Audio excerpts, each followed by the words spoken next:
First of all, in viva, you have to say that is a lung, that is a conical organ. It has one apex and another one that is a base. Apex that is always upside and base that is always downside over the diaphragm, and because of that this surface of the lung that is also known as diaphragmatic surface or base of lung, this one apex of the lung. To prepare lungs for examination, so here you can see there are two lungs are present, one that is right sided and another one that is the left sided. First of all, how to identify lung, that is a side determination of lung. So here you can see this one that is a oblique fissure and one horizontal fissure. In short, it is you can say two fissures are present, and because of that 1, 2 and 3 lobes are present. Here there is one fissure only and two lobes are present, that is upper lobe and lower lobe. Because of that, according to lobe, you can identify this one right sided lung and this one left sided lung. What is the another identification of the lung? That is a posterior border. Posterior border of both lung that is always rounded. Here you can see this one that is a rounded border. Okay, anterior border that is a very sharp. Anterior border that is very sharp in both lungs, you can see here. Okay, and because of that, another identification of you can say lung, side determination for lung, that is a posterior border that is rounded. So here this lung with one fissure, two lobe and posterior border rounded, so this lung that is a left sided lung. Okay, and this lung because of two fissure and three lobes, upper, middle and lower, posterior border that is rounded, because of that it is a right sided lung. In external feature of the left lung, here one that is a apex, here second that is a base, this one anterior border. There are three borders present in the lung. This one sharp anterior border, this one rounded posterior border, and this one semilunar shape, that is a inferior border. Okay, so three surfaces also present in the lung. So this one outermost surface, that is you can say costal surface. Costal surface has impression of which part? Ribs. Okay, so there are impression of ribs present in the costal surface. Here you can see this one medial surface. Medial surface that is once again divided into how many parts? Two parts. Anterior two-third part that is known as mediastinal surface, and posterior 1/3 part that is known as vertebral surface. Okay, in mediastinal surface you can see there are certain impressions. There are certain impressions. Okay, then third surface, the third surface that is semilunar in shape, it is concave and this is known as diaphragmatic surface. Diaphragmatic surface that is situated on the diaphragm, and because of that it is known as diaphragmatic surface. Rays in lungs, they are impression over the lung. So there are, you can say, first of all costal surface. The costal surface has, you can say, certain impressions present, that is the impressions of, you can say, ribs. So these are costal impression. These are costal impressions. There are, you can see, black dotted part that is also present here. They are because of carbon particles. Is this one which surface? Medial surface. Okay, so medial surface once again divided into how many parts? Two parts. Anterior 2/3 and posterior 1/3. Okay, anterior 2/3 portion has impression of, you can say, organs present in mediastinum, contents present in mediastinum. So they are, so first of all, large impression. So large impression that is known as cardiac impression. Okay, the cardiac impression. So which part of the heart? So which part of the heart? To left ventricle as well as small portion of left atrium and left auricle. So this one that is an impression for, you can say, left side of the lung. Here in anterior border, so in anterior border there is one large notch. There is one large notch, and this notch that is known as cardiac notch. After completion of this notch, there is one tongue-like projection present, and this tongue-like projection that is known as lingula. In short, you must know left lung has lingula, LL. Left lung has lingula. Okay, there is one deep cardiac notch for, you can say, apex of the heart. After that, this one that is you can say root of lung. Root of lung always situated towards the medial side. Okay, it is connected with heart, with pulmonary vessels. Root of lung, exactly above the root of lung there is one arch. This one known as arch of aorta. Okay. Here you can see also arch of aorta has a two left branches. The two left branches, they are left common carotid artery and left subclavian artery. So these two impression, that is for common carotid and subclavian arteries.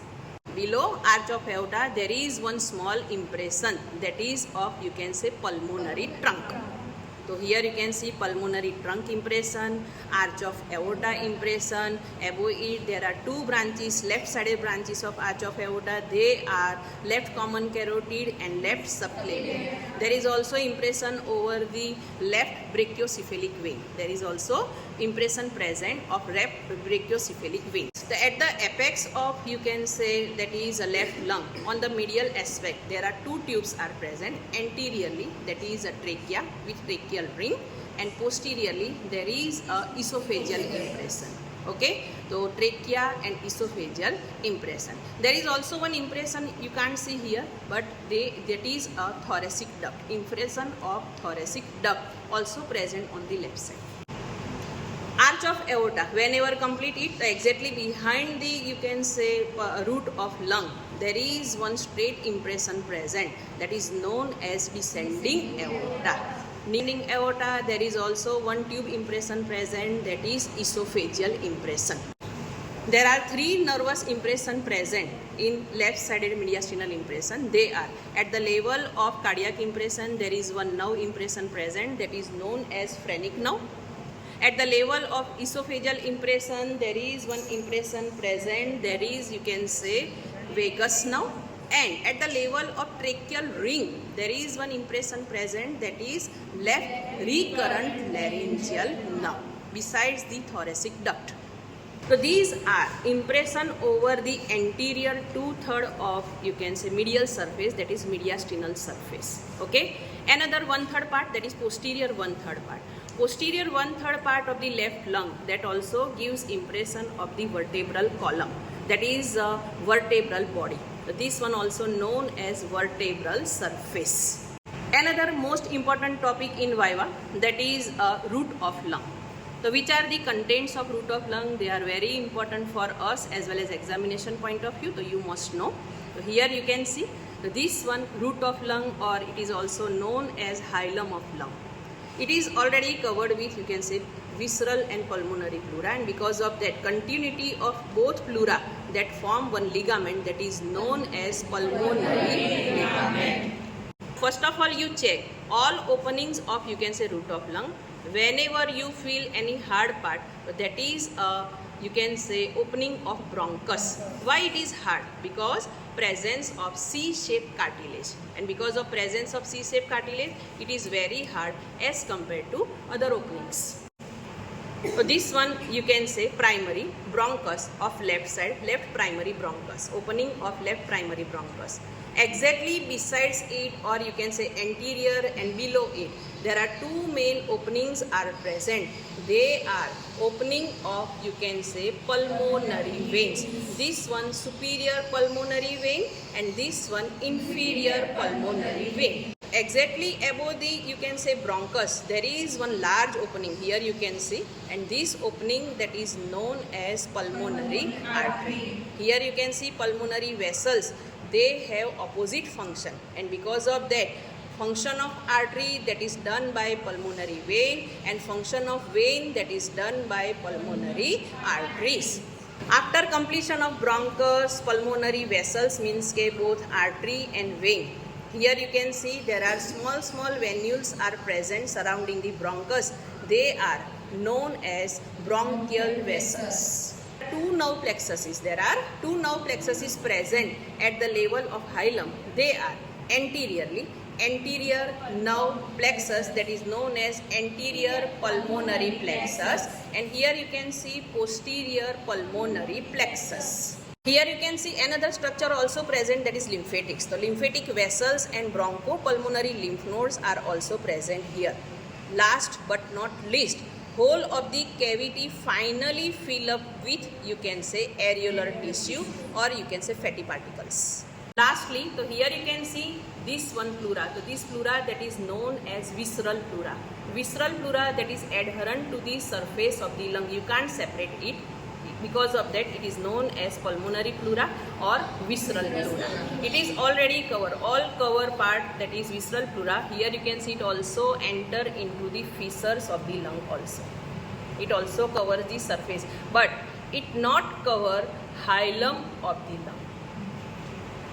The blood supply of the lung, that is mainly provided by, you can see here presence of bronchial vessels, means ke bronchial arteries and bronchial veins. They are the main blood supply of the lung, as well as outer surface, that is also supplied by intercostal vessels and nerves also. Okay, but pulmonary vessels, they are only made up of, you can say, oxygenation of blood in the heart, that is a O2 CO2 exchange. Lung, that is an organ, and we know all that is an organ always supplied by two variety of nerve supply, sympathetic as well as parasympathetic. Parasympathetic nerve supply provided to the lung, that is from which cranial nerve? Vagus. Okay, the vagus nerve provide parasympathetic nerve supply to the lung, as well as it is also supplied by sympathetic nerve supply, that is, you can say, ganglion. They are second to fifth, you can say, sympathetic ganglion. They are important for nerve supply of left lung.